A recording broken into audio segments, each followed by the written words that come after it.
So good morning or good afternoon, depending on where you are, and welcome to the Rethinking Digitalization and the Right to Education Post-COVID-19 panel. I am Anna, I'm a guest researcher at Law Transform and a PhD candidate in public law at the University of Coimbra in Portugal. And it's my pleasure to moderate this panel in which we are going to debate some of the pandemic's impacts on children's lives, many of them unforeseen. So we are happy to have for this debate two participants from our PhD course, which had a child's rights track this year. And they are both joining us online.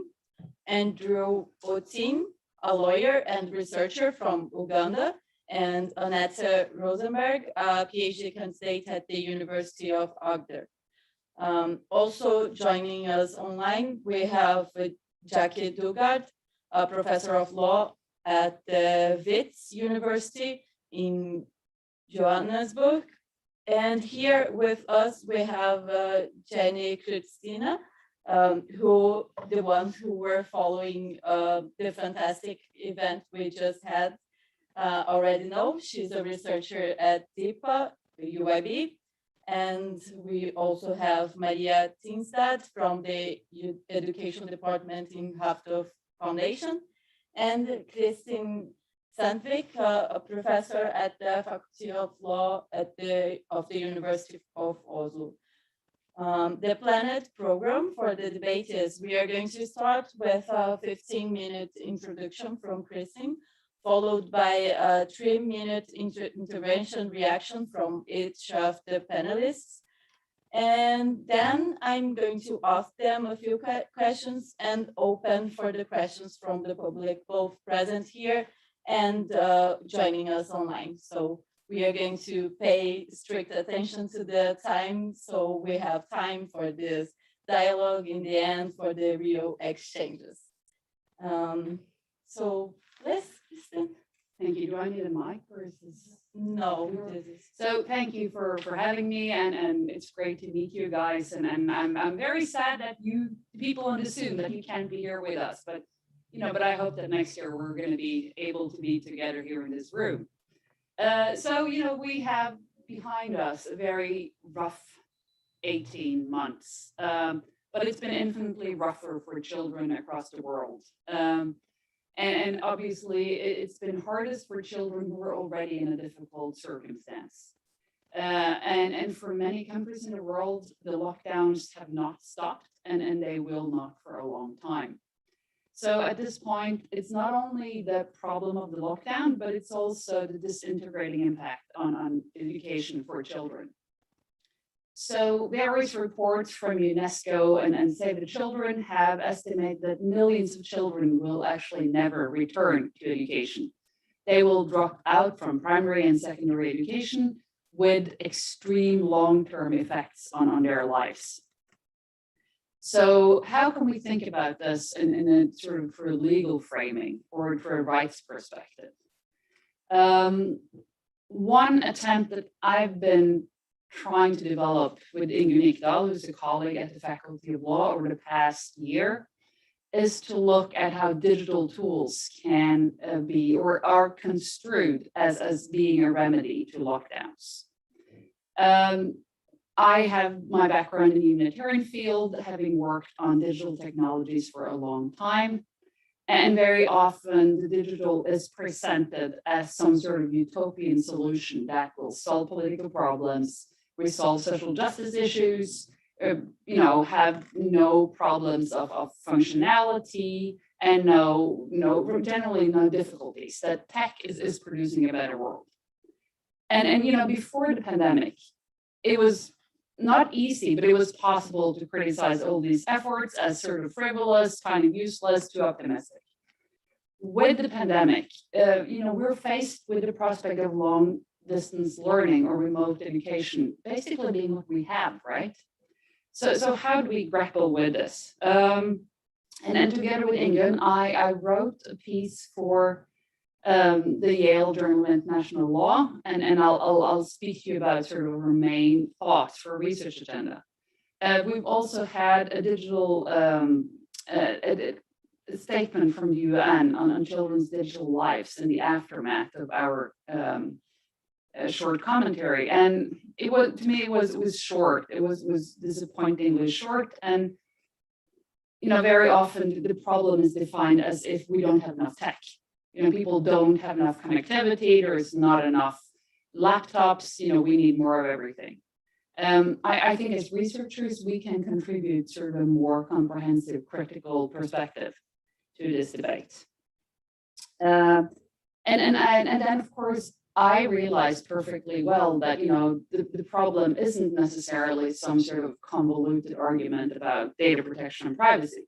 The real argument here with children not being at school might be that this was when they got away from a brutal home environment. This is when they, lost their one meal a day. So I'm not trying to fetishize the digital criticism, but I think it's sort of useful as a starting point. So my first one goes along these lines, and this is about how the framing of remote learning and connectivity and access to hardware as the solutions to lockdowns. This really privileges certain understandings of how children's rights to education are violated. So in Norway, we had a fairly successful digital transformation of education. At the same time, in country after country, we now see research finding that for many children, they've lost a full year. This has been more or less absolutely meaningless. At the same time, we shouldn't sort of get stuck in this idea that if we could just only fix digital education, everything will be well. So that's the first one. This remains an issue of structural injustice and distribution of resources and development of capacity. The second one is that we've seen over the last 15 years, maybe, a fairly problematic integration of a humanitarian perspective into the right of education. So if we look at education in refugee camps, for example, there is this focus on urgency and humanitarianism. And refugee education, for example, is very much framed as a package that can be delivered, right? So, I'm delivering education to 6,000 children in Kakuma today, and tomorrow I'm in Colombia very successfully translating everything into Spanish and handing it off. So very much some sort of neoliberal market-based approach to how things can be translated and exported.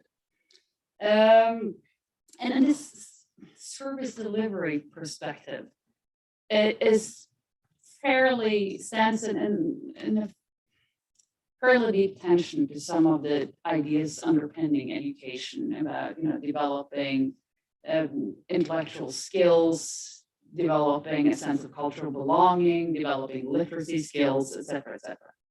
So the humanitarians, they want to be effective. And part of the criticism they always get is that they can't deliver, and they really want to deliver education. And while obviously delivering education is probably better than not doing this, because conditions in a lot of these camps are very dire and resources are very scarce, I think it's worth thinking about how the humanitarian imperative is basically colonizing a lot of this agenda.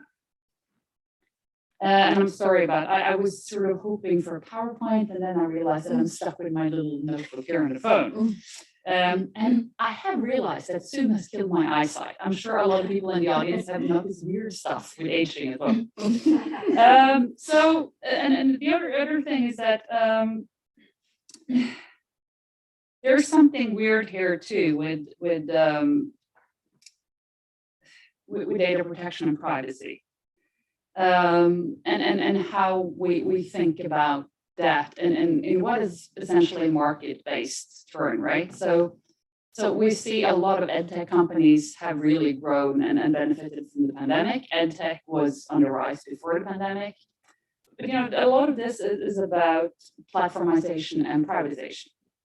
So you need to be in certain platforms take it all. This is privatized. Governments are increasingly handing off education to private sector actors. But with this comes this strange notion of children's digital bodies, right? So for this technology to be effective, it will need to continuously harvest data from users, from the tools themselves, and from interfaces, which creates, real questions about children's privacy. So in Norway, we've had some discussions. There was an innovation on a robot that could be placed in a classroom and essentially provide a comprehensive recording and filming of the classroom for the benefit of a child that was left home sick and couldn't attend school. But all of these other children have the right to privacy. They have the right to, whisper and send stupid notes to each other and fight and not have their every move recorded in that classroom. So clearly this is a trade-off between maybe individuals and larger groups, but also, for example, the teachers, right? A lot of the people in the room here are educators, and I have issues with always having to be observed. And so do you probably. What does this do to student-teacher contacts? And especially for younger children, a lot of this is about emotional responses, about not parenting, but not about curriculum, not about hardcore science stuff that you're trying to put into people's heads. So there are questions about the law. And then, inevitably, when you talk about data protection and privacy, the question is, which law, which jurisdiction, who decides, what when everything is in the cloud? So this is, this belongs to that cluster of general frustrations we have with technology. But it really is something we have to think about. So discrimination on a broader sort of perspective and data protection and privacy. What sort of protection, what sort of justice issue is children's digital bodies? And then, the final issue is the freedom of thought, freedom of speech, access to cultural life of the community. If the information you're offered for education is packaged, cleared, provided by an actor who doesn't want to, risk the ire of the government. So, the Uyghurs in China would be one obvious example, but we also have a lot of other minorities who have education needs that stand in tension with ambitions of the national government in the country which they live. So with platformization, we're going to speak about censorship later today, I believe, and it's a continuing issue. And of course, there's also the question of risk, right? So when my children were giving laptops with everything on, trying to have discussions about cybersecurity and how that laptop would basically provide, a complete surveillance tools for people who would break into the systems. It was very difficult to have with the schools because they weren't prepared for cybersecurity issues and they were not prepared to talk about digital safety.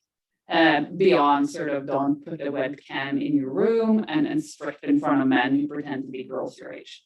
So I think the security and safety landscape is a lot more complex than most educators and most of us realize. And having that sort of laptop installed in children's lives, makes these challenges greater. So there are a lot of things we need to think about now. My concern would mostly be about the money, to be honest, at this point, that we end up with the takeaway from the pandemic being that the government can contract somebody to provide private education through digital means. And it's also partly technical. We know who's going to get the worst computers, the worst programs, the least fit in software, the worst connectivity. Those are the same children who already have substandard education. And digital tools are not free. This is not going to be cheap. And it's also going to further marginalize, teachers' salaries, teachers' working conditions. So I don't want to be sort of only negative. This is the world we live in. I think there are a lot of benefits with digital learning, but I do think that we need to do a much better job of providing critical perspective. And every time you find yourself accused of being negative, the alarm bell should go off because there's, someone with zero interest in talking about this. So that was sort of it for me. I hope it was fairly sort of coherent critique. But again, I realized that, technology is not the most central problem when 10 million kids drop out of school. At the same time, we need to sort of face it. Thank you. Thank you for the introduction. It was actually amazing and raises several important questions for us. Um, I think now we could hear from our panelists that are joining us online. If you could start, Jackie. Sure, thank you very much. Thanks for the invitation, and thanks, Kristen, for that great introduction. I think I want to start off where Kristen sort of ended, which is to say that obviously none of the choices that we face at the moment are easy, and there's really no win-win solution as far as I can tell. But I agree with her wholeheartedly that what we really have to do, anybody interested in the education field, is acknowledge the problems. Speaking in the space that I work in at a university, I'm rather horrified that we've moved onto a digitized platform, which is way inferior to face-to-face teaching for a range of reasons, including in access to data, so that we have to do a lot of our lectures on podcasts, on audio only, because students simply don't have enough data. And we're not acknowledging that this is a severe compromise on education. And I think this is a real issue that we need to start with, is acknowledging the problems. But moving to the issue of primary or secondary school education, in South Africa, the choices are very, very difficult and stark. There is clearly problems with tech. Most students, most learners do not have the requisite tech or data. So there's a real compromise there. But, as Kristen said, if we could resolve that, would this be ideal to have learners learning on digitized platforms? And she had flagged some of the problems that exist, for example, in South Africa, that even if we could resolve the question of everybody having a laptop or a tablet and having enough data, there are some serious problems that I think we're not fully acknowledging. And some of these relate to the dropout rate. I think for many learners in South Africa, it just becomes, not being at school just becomes too difficult. And there's about 750,000 students that have dropped out. Sorry, guys, is there feedback going on for you? No? Okay, I'll carry on. So high dropout rates. And also what Kristen also spoke about, this issue of the nutrition of learners. In South Africa, when the hard lockdown happened first on the 18th of March 2020, about 9 million learners were then deprived of really their only substantial meal of the day, which had been previously provided in the schools in terms of our national school nutrition program. And indeed, the ongoing inaccess to this critical meal for 9 million learners finally prompted some of the education NGOs in South Africa to take up litigation against the minister, which they did on the 2nd of July. Equal Education and various other NGOs took up litigation about the education department's failure to make a plan for these students, these learners, to receive food once they were not at school. If the schools were closed, then what the case argued was that the Department of Education would have an obligation to find a way to get feeding programs, food programs to the learners.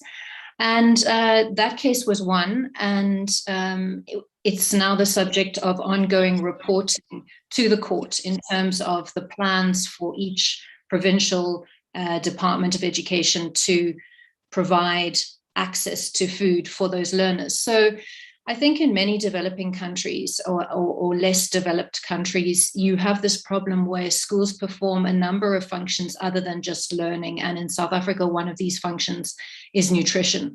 And so this is a huge, even if we were able to resolve the digitization issue, I think learners learning from home would not resolve this problem of nutrition. Likewise, I think in most countries in the world, you've seen an increase in domestic violence with COVID lockdowns. And this is another aspect that certainly in South Africa we suffer from, meaning that learners themselves would directly or indirectly, if one of their parents is subjected to domestic violence, then be more, at risk from either directly experiencing domestic violence or from witnessing it. So that is yet another aspect. And then, of course, there's the issue that parents, generally speaking, low-income parents are the ones who, if their children are not at school, find it the most difficult to go back to work and may drop out of work in order to look after the children, something which, many of us in more white-collar work can manage to juggle, working from home and looking after kids, but many others can't. So these are just the comments that I had regarding problems that would still exist even if we resolved the digital divide problem. And, above everything, I would just agree with Kristen to say, I think it's very, very hard, and many countries will struggle to perform education at the quality on a distance or remote or online basis. So I think these are things that we need to grapple with. Thank you. Yes, thank you, Jackie. For being Brazilian, I can also relate to some situations you brought up to us from the South African context, and it's clear for me that's really one aspect we cannot forget. We have to think about the other unforeseen consequences that these children are facing. And we are lucky to have here panelists with different backgrounds and different experiences. So I would like now to hear from Andrew. Hi, Andrew, can you hear us? Yeah, I can hear you. My internet went off momentarily, but can you hear me? Perfectly. Okay. This is a very interesting topic, and I think there is a wide array of things that could be discussed. From the introduction, I think there are two things I would like to reflect on. The first one is the statistics of children who are now out of school, So for Uganda, the context is that we have 22 million children out of school. Because there's a lockdown, they can't attend school. But again, this statistic is only for those who are 15 years old and younger.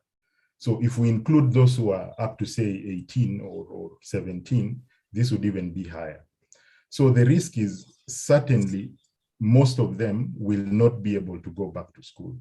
They will be absorbed into many forms of informal labor, some dangerous, some not so dangerous. So the danger is some may end up in things like prostitution, some may end up being trafficked as children. So we also see the absence of political will on the side of government to adequately address this. A few months ago, the NGO sector raised concern that a lot of teenagers were getting pregnant. And the president responded by saying, at least they are not dead from COVID, they are alive. So that kind of shows you the cold shoulder or the disregard for some of these concerns. Now, my other point, the other thing I've been reflecting on is the humanitarian or NGO sector. It's very interesting that many times NGOs, especially foreign NGOs, treat problems in Africa as, budget items that you can tick off as activities that have been carried out. And there's this sort of romantic fascination with buzzwords, things like innovation, things like new energy. These are established concepts. But at times they kind of cover the structural issue. The structural issue with the proposals like online learning in the context of Africa and the context of Uganda is, can the shoe fit Cinderella? Is this practical enough? Can it be implemented can it be achieved? You know, so it's not enough to merely say, okay, there's a global tradition now to adopt IT, information technology, and indeed there's a global tradition. If you look at the militaries, if you look at you know, business community, there is a growth, but I think there's still a slow pace in Africa that we have not yet reached that level of adopting wholesale something as online learning. Perhaps I could also just touch on the issue of dangers that are inherent in the online environment. So for children right now, one of the dangers is child sexual abuse material.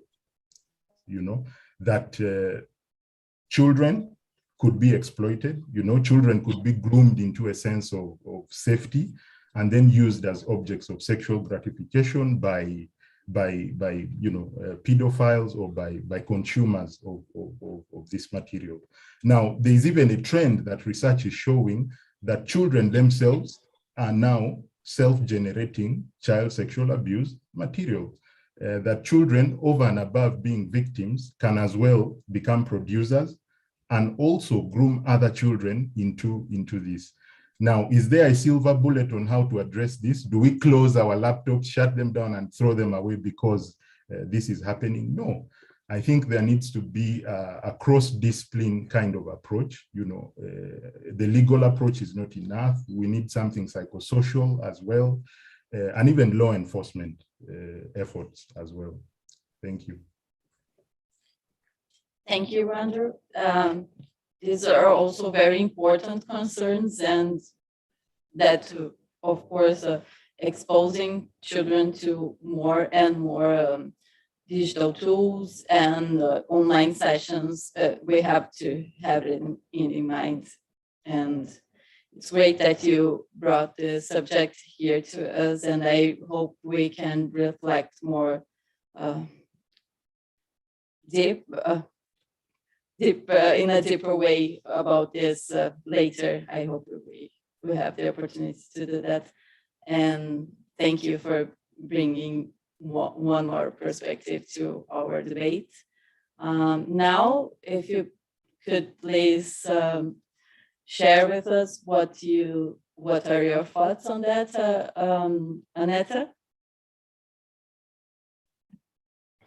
Yes, thank you for this introduction and this very interesting perspectives.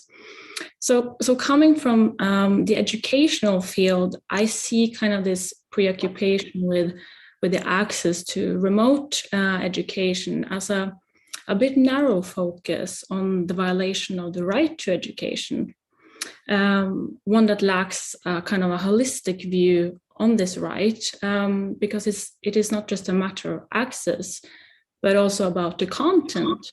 And as was touched upon here, other important factors like socialization, you know, experiencing cohesion and culture, and find your belonging in the local community and in the larger society.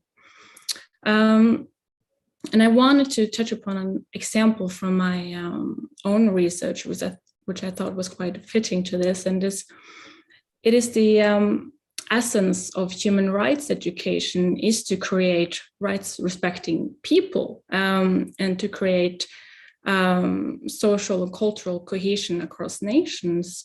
And digitalizing the classroom, in my opinion, cannot replace the real-life experiences of this. And what I see from my own research is that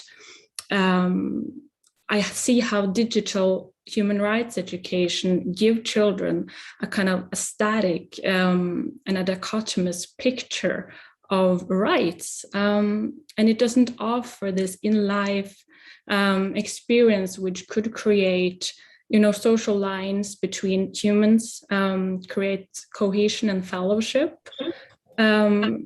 And from my research, from other researchers, we can observe how children experience their rights as real life experiences.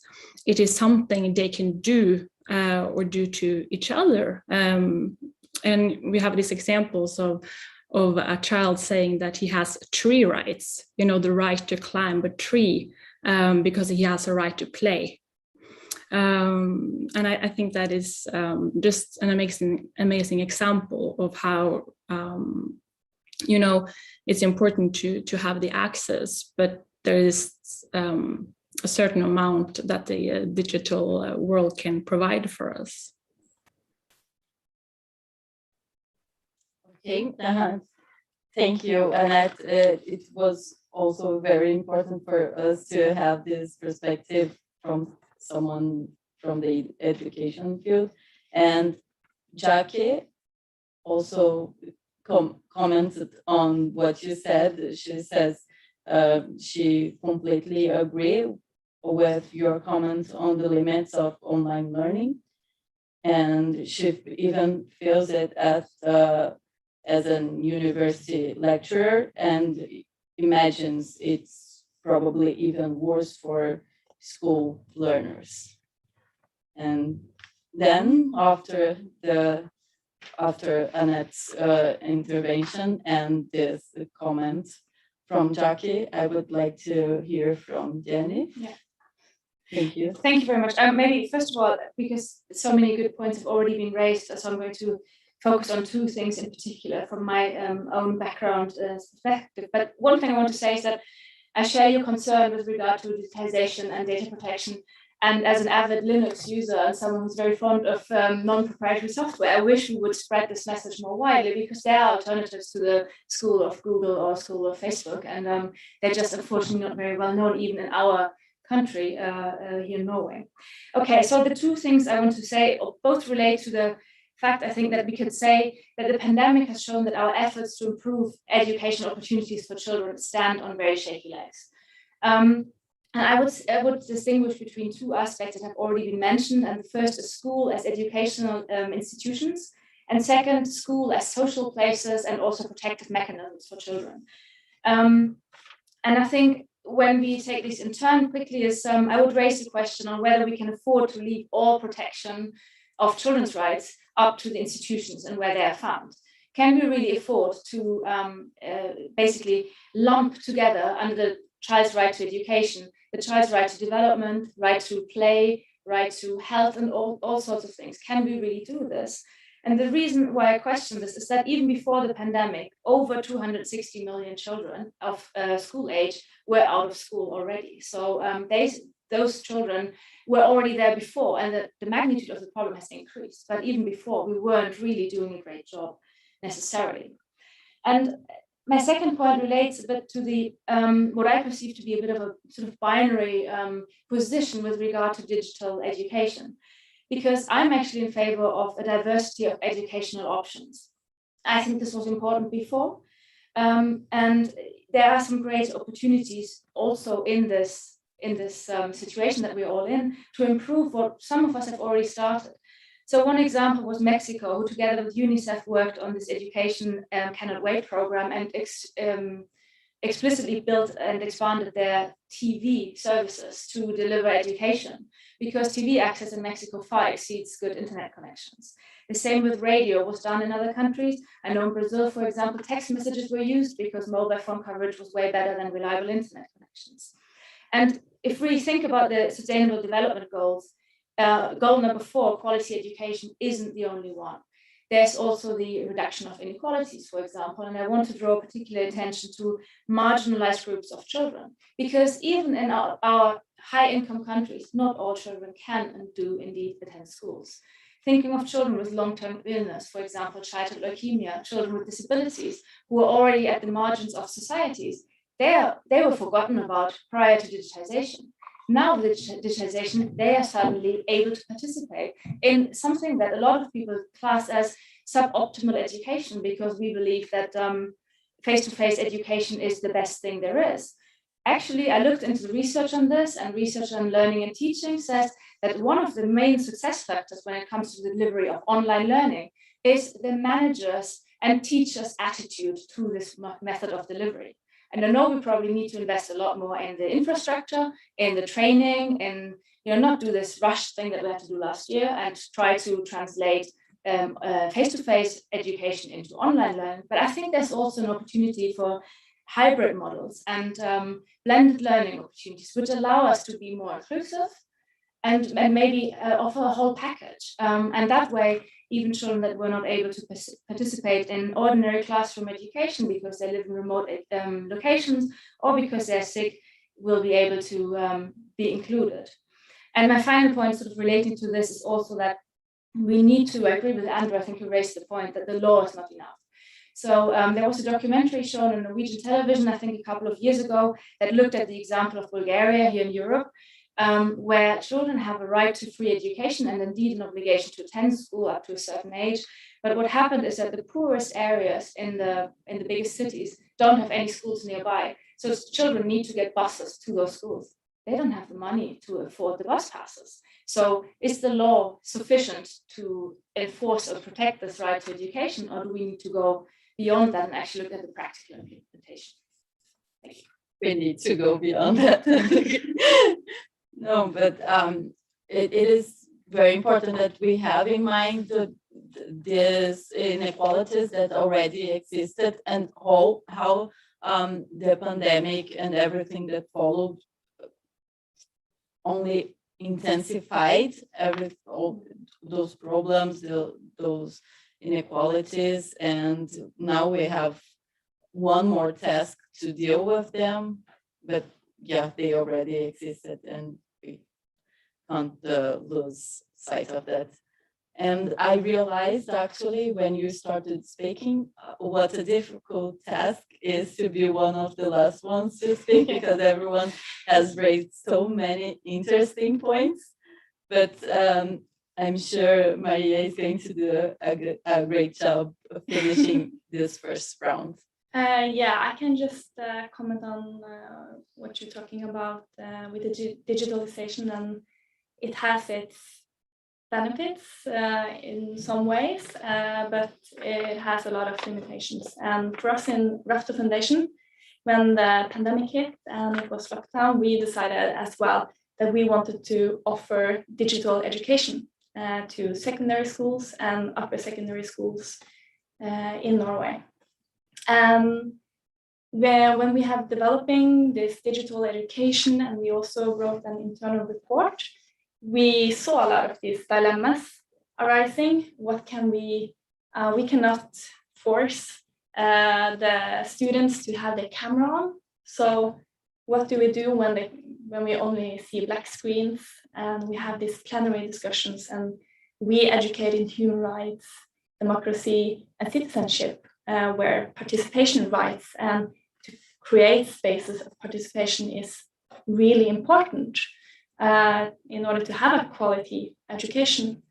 I think it's really important that the children and the students, they have this, they can decide for themselves if they want to have the camera on or not. And I think also it's really important that, especially as educating myself and for us in Rafter Foundation, that we have to be aware of what are the benefits if we are going to digitalize our education or use digital tools in our education. What are the benefits, but what are the limitations and the dilemmas that are arising from this? And that is something we are still talking about. How much digital tools are we going to have in our education? Should we require that? Should we have exercises where students have to have a smartphone? I think it could be a lot of problems and dilemmas rising with this kind of questions. But therefore, I think it's so important that we talk about all of these different aspects that have been mentioned here as well, different aspects of both the positive sides and being specific about what the positive sides are, but also talking about the children's rights and the rights to privacy and all of these dilemmas by digitalizing our education. Yeah. It was a very good note to end it because it's so propositive and also thinking about how we deal with it, thinking about strategies. It's a very important part of the debate. Thank you for that. And I have prepared a few questions for all of you based on each one's background and also raising some points that you have talked about today again, and I think we can go deeper in. So at first, for this second round now, answering to a few questions, I would like to ask Jackie and Jenny, and actually this is something Jackie has addressed really well in her intervention, but I really feel like we could have the chance to discuss deeper. And it is about intensifying inequalities that already existed, something that also Janet brought up. And so that's how this question fits to your backgrounds and your interventions. For a start, we had this concern about access, having access to computer, to internet connection, to electricity, even to a place to study. Even if they have a computer and internet connection, how many persons are in the house? Do they have a place where they can stay?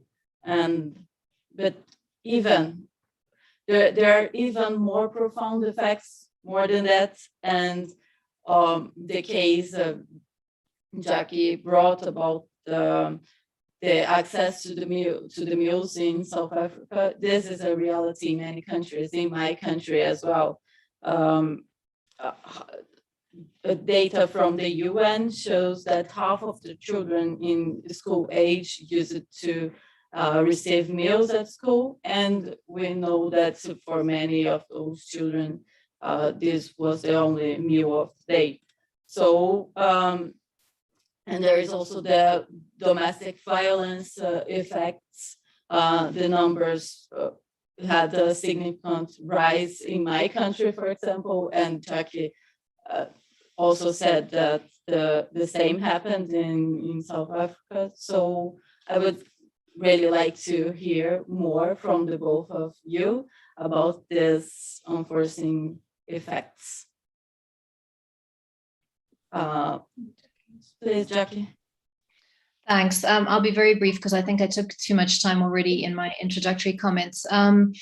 Yeah, I really get Jenny's point about, I've often thought if, for example, if our problem is nutrition or if our problem is domestic violence, is relying on the school system the best way to resolve these things. But I speaking to people in the education sphere, I think at a certain level and at a certain scale, these are probably the most effective ways to deal, at least in the short term, with these issues. I think that studies have shown, and the reality has shown, that when you, for example, would give money to parents for food, for example, there is a distinction between social assistance and nutrition. And what school feeding schemes can do is to deliver nutritious meals at scale to people who really need them, children who are developing. So I think there's probably, if parents are unable to do it or unwilling, it's probably the most effective way in the short term. So I think it's a huge reason for children staying in school. And my view on this would be that I totally agree that there's no silver bullets. These are hard decisions.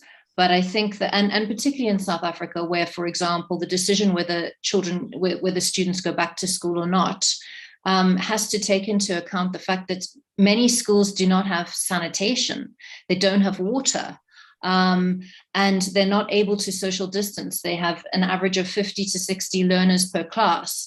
So there are no easy solutions here, but judging from the expertise that I've been looking at, and I have to admit that I am not a primary school or secondary school expert in education, but looking at the evidence out there, the experts are all saying that in less developed countries, the benefits of going back to school far outweigh the risks for school children.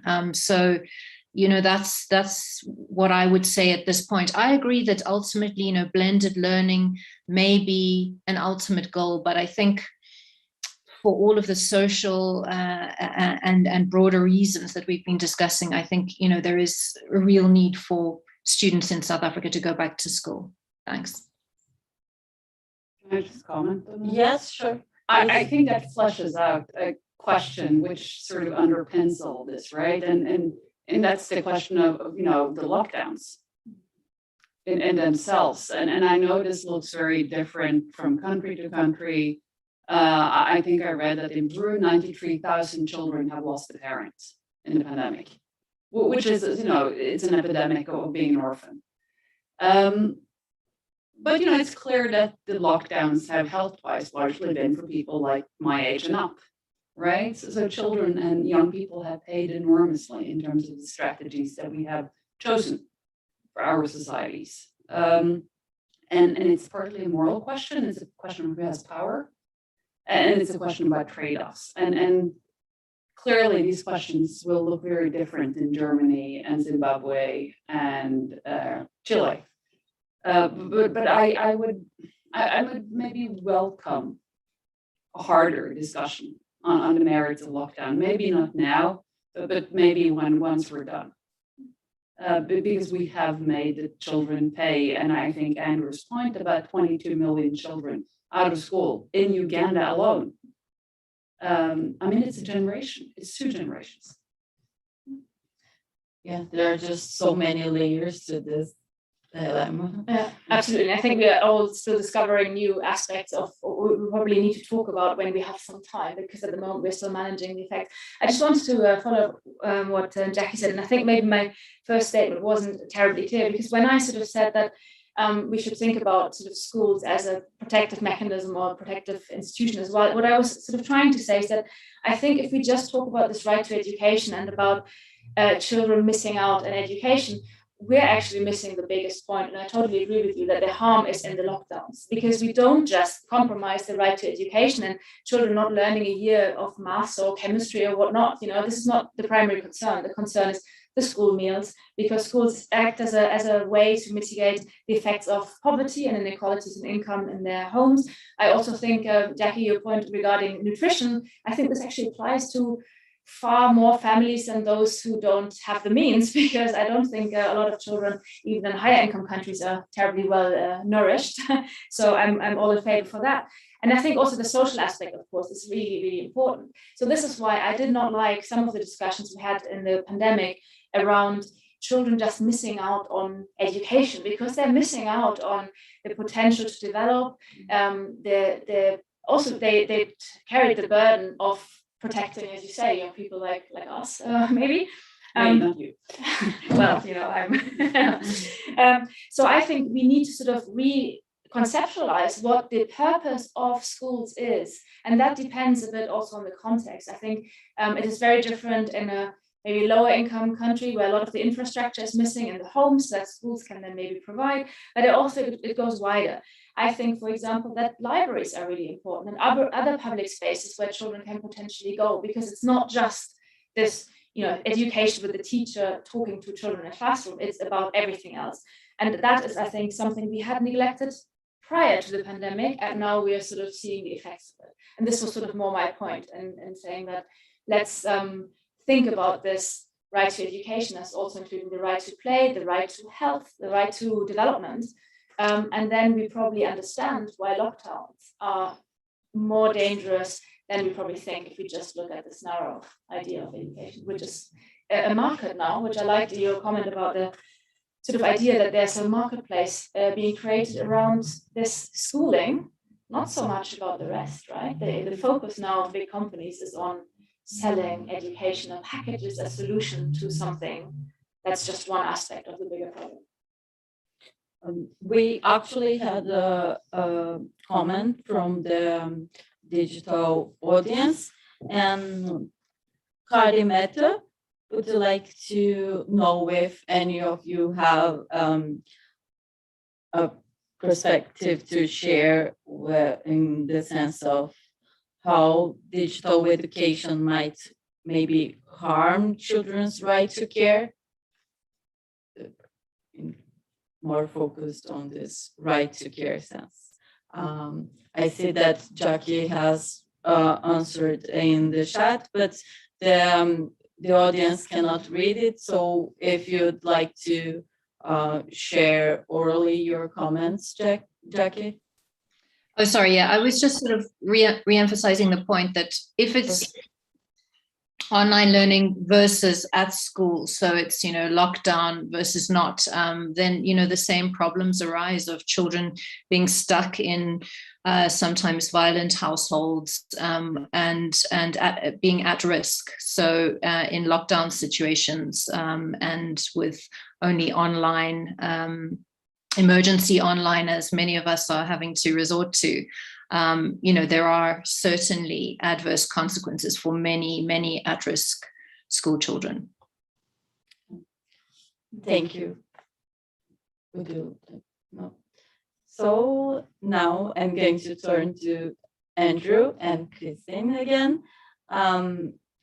Besides the inequality we discussed first, some children might also not have someone to supervise their learning activities, including the use of technological tools and platforms or the content they access.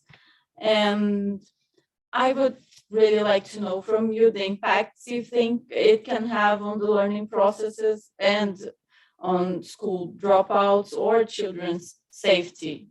Having in mind, for example, the concern Andrew raised about the material they produce and everything Christine said about the privacy, and that's it. So Andrew, please.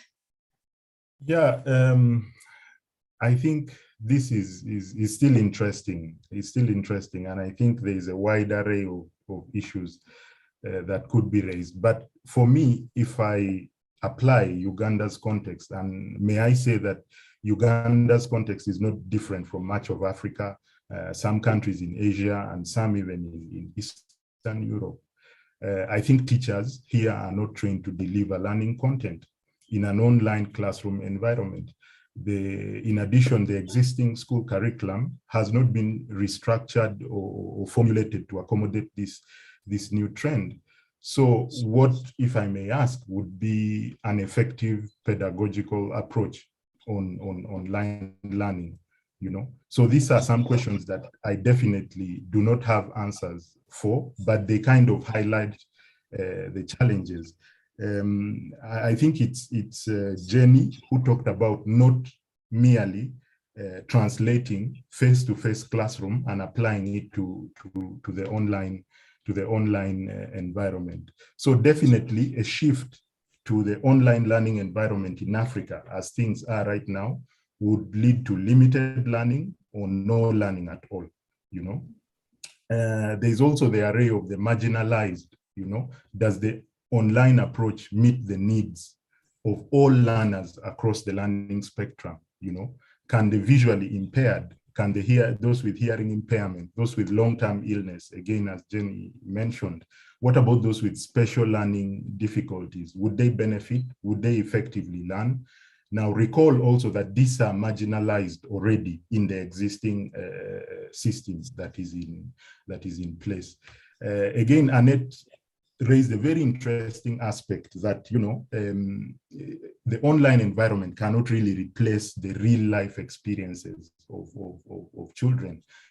Their need for extracurricular activity, the emotional growth and development from interacting with peers, If you turn to an issue such as school dropouts, definitely, this is a possible outcome if an online learning environment is enforced.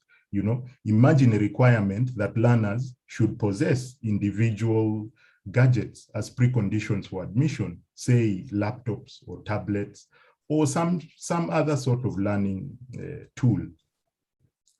I should remind you again that Uganda and many other parts of the world, we are seeing children dropping out for various need-linked reasons.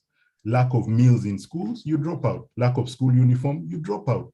There are even gender-based needs, such as menstrual hygiene items for girls in Uganda, for instance. They definitely drop out because of that. Then if you talk about the online environment, this to me still remains a uniquely challenging environment when it comes to the safety of children. Of course, I believe that unchecked, it is inherently dangerous. I mean, we've seen challenges of cyberbullying on social media, you know, even in school settings. We cannot also turn a blind eye to elements of negative peer pressure, things such as revenge pornography, the use of intimidation, you know, in the use of intimate material to intimidate or to blackmail. And sadly, in some cases, children have taken their own lives because of things like this. So then the revolving question is, okay, these are the challenges. How do we address them? Or how do we try to overcome or mitigate them? For me, it's about then how do you harness the benefits, because there are benefits of the online learning environment while keeping learners safe. I believe an argument could be made for a hybrid system, you know, an online learning environment that is amalgamated into what I would call the orthodox physical classroom style, you know, that yes, children still go to school, but then at school, information technology is used to ease the process of learning. Finally, let me conclude by saying all solutions, and this is significant for me, should be context relevant. Children across the globe are learning in difficult settings, armed conflict, internal displacement, natural disasters, and now in a pandemic, you know. But most of these children also share one common denominator, and that is poverty, being a have-not. So how does this affect them? If you look at Nigeria, for example, you cannot separate or divorce the right to life to the right to security, or the right to education. You can't divorce it from the right to life or security. Since December, 6 months down the road, over 600 students have been kidnapped in Nigeria. So there is a need to kind of cross-analyze these issues. That would be my candid submission. So I think Andrew said it all in ways that are difficult to elaborate better on. But I want to just briefly note the question of context relevance. So in some sense, this is also a field where the world is curiously flat. So at least across the humanitarian technology field, you know, the world is a world of Anglo-American actors. They're Australian, Canadian, from the UK, or American, largely. At the same time, there's a parallel world of actors from the Global East. And then, you know, you're not present here in the debate today. And you know, hopefully, you know, this discussion will be shaped by responsible edtech actors from China, who should take as much responsibility and have as much voice as Google and Amazon. And I think as researchers, we can do a little to facilitate a better dialogue, but I really hope to see this. But in terms of context, it's, you know, we now sort of widely talked about all the factors relating to education that are not technology related. But at the same time, you know, the problem is partly to do with digitization. And I think we also need to be very stringent in caring about the digital problem. So there are two things. The first is to fix edtech, to try to do as you know, as well as we can, because it's there. You know, in the 90s, somebody famously waited for the internet to sort of get over with. And you know, this is not going to pass. We're going to have to deal with this. And we're going to have to plan an exit strategy from the pandemic. but we're also going to have to harness all the experiences we have and develop, maybe not blended learning, but at least a much better way of doing this. So you know, we can like it or not, but it's there. And it needs a lot of work and attention. And the problems are not the same in Holland and Madagascar, but there are commonalities. And this particularly relates to children's digital bodies. So across sort of the field of where I'm at, we increasingly see people caring about child labor laws when some child is paraded in commercials for their influencer parent or doing stuff on YouTube, earning lots of money. So this idea that, you know, the regulation applies. This is work, this is exposure, this is harm, this is physical integrity. Children's DNA will fairly soon be available for commercial genomics work.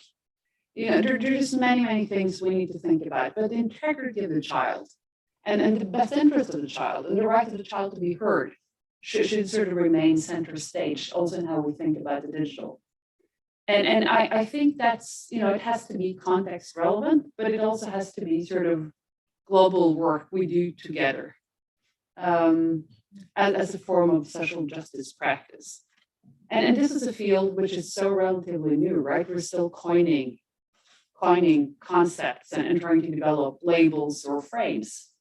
And I don't think we have to agree on everything. I mean, here we clearly have different views on blended learning, on the lockdowns, and they're also shaped by the context from which we speak.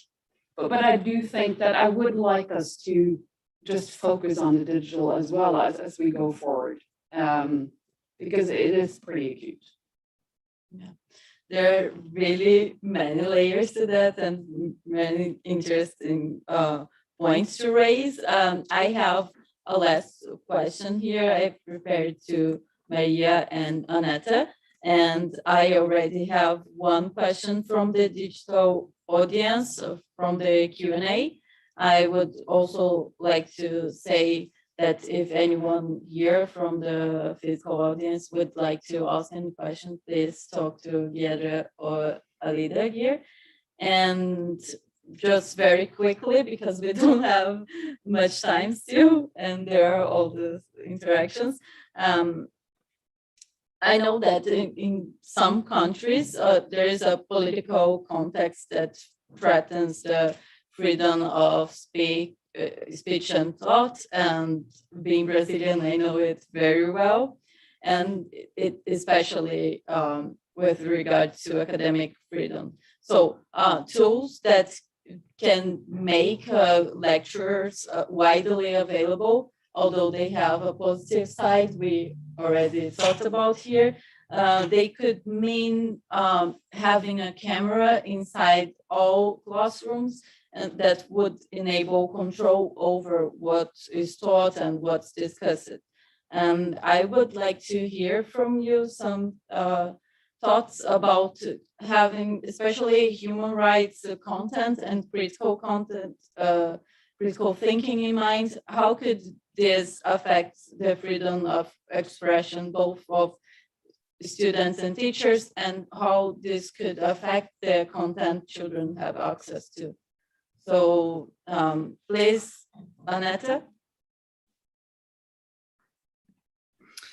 Yes, thank you for this interesting question. And from my perspective, this can affect both freedom of expression and content in several ways, and they affect each other as well. Because restrictions on the information and knowledge that you can give or portray to children will evidently put restrictions on the content. And I believe this can have consequences for all contexts, but these contexts will, or consequences will differ depending on the discretion of the, or the authority of the teacher in making decisions for the curriculum. And this is, of course, independent of digitalizing the classroom, but with digitalizing, it might be more challenging. It could even be dangerous for teachers and students. So, for instance, in Norway, teachers have a high level of authority and can engage students in critical discussions, about political systems or rights violations. And their freedom of expression is, of course, tied to the school mandate and their professional role.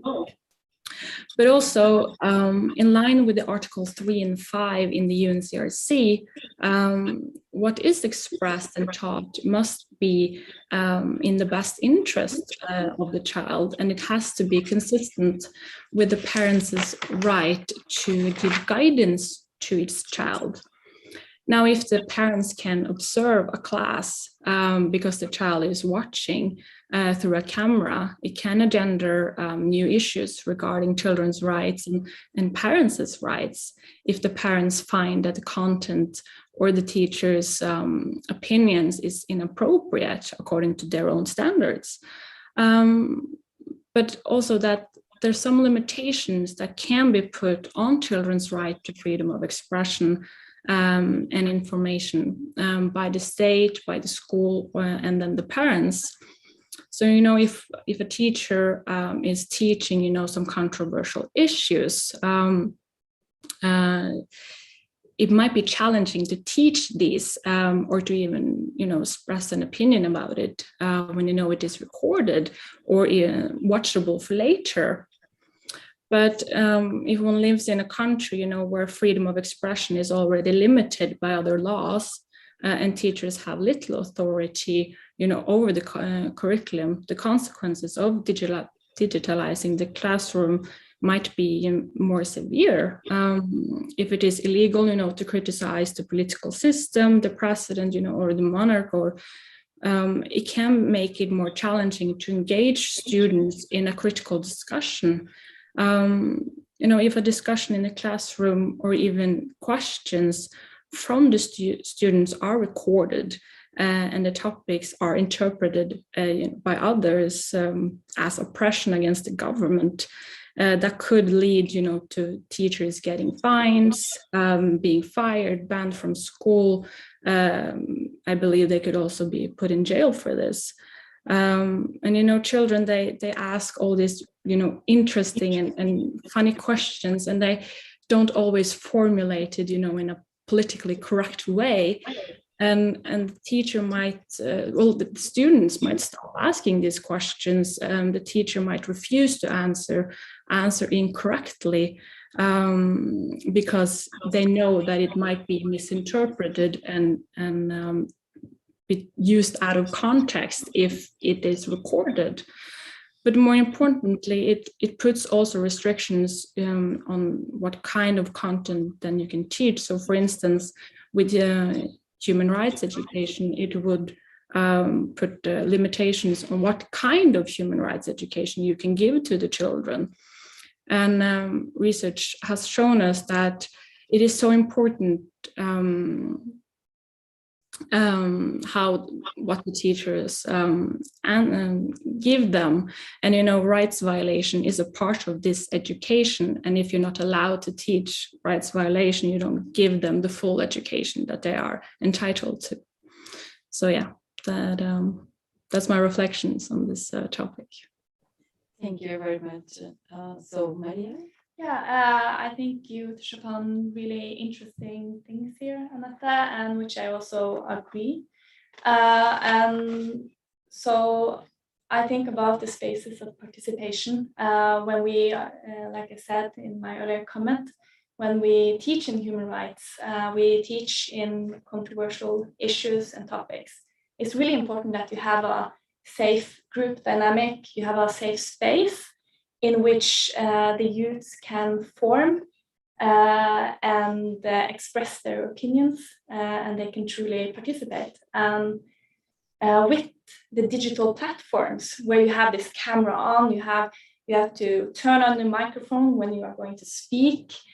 You are in a way put in the spotlight, especially if you're being in Zoom or Teams, which a lot of students and youths experienced during the lockdown now. You'll be put in the spotlight, which will heighten the threshold to actually speak and use your voice. For us in the Raptor Foundation, when we had our digital education, we saw that the plenary discussions were much more difficult and challenging to have with the students. And with many teachers in Norway and public schools as well have reported,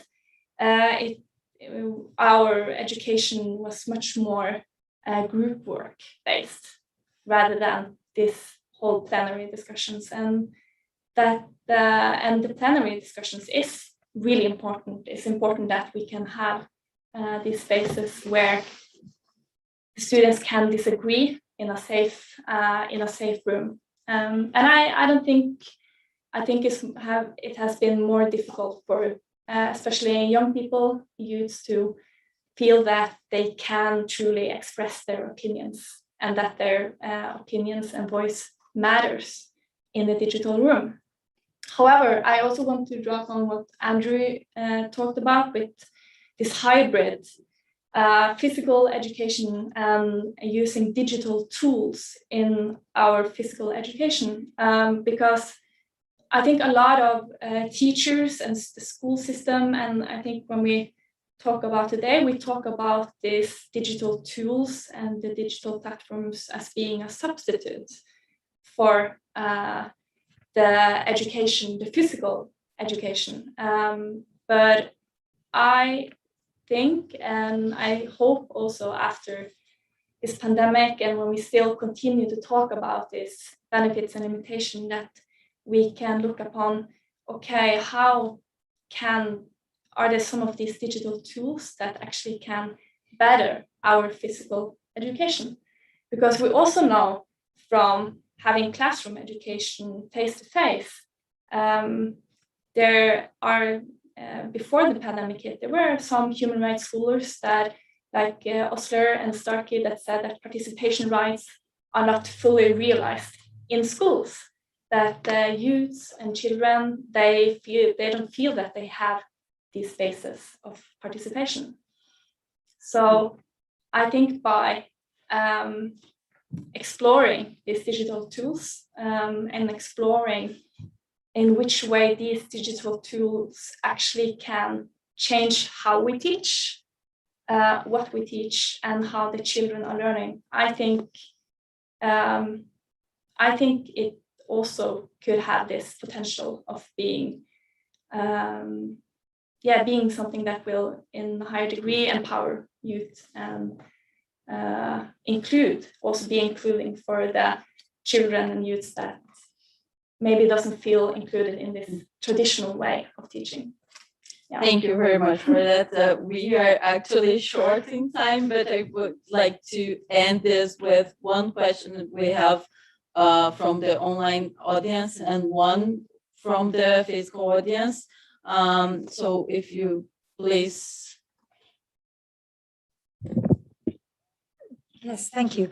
So mine is just a short comment that links to some of the things you were saying, which I think are very much on spot, and is that, after all, education is not just a right, it is a duty. In most countries, it's one of the few citizenship duties. And that links to the, Republican and democratic theories of education. We need to account why we demand kids to be educated. And I think that the debate cannot just be about, it is important, of course, to foreground the child's well-being and educational experience, professional mobility. But we also need to ask ourselves the societal and the democratic function that education plays. So this links to the larger question of what are the societies and what is the role that education plays in sustaining democracy. This links to pluralism, developing critical attitudes. So education is a space also away from the family where children can, learn the skills to be citizens. So I think we need to foreground that dimension when we discuss these issues, because I see the risk of, digitalization, home, privacy, disconnection, and therefore loss of the systemic dimension of this. this is just the point. Which makes global lockdowns look like a, collective suicide mission. And Colleen from the online audience raises a concern about how schools deal with the restrictions and adapt to the pandemic situation, because she knows of poor schools when they children go to school alternative days or weeks, and in wealthier schools children are back normally and they have combined online and in person, so that makes the difference in quality for education even greater. So maybe if you could comment on the two questions so we can end the event. This is super interesting. We have many urgent points to discuss. It's something we will definitely have to discuss more further. And yeah, I mean, I think, when we look back in 2 or 3 years, the violation of children's right to education, it's perhaps going to be the most serious fallout from how we dealt with the pandemic, and that's very sad.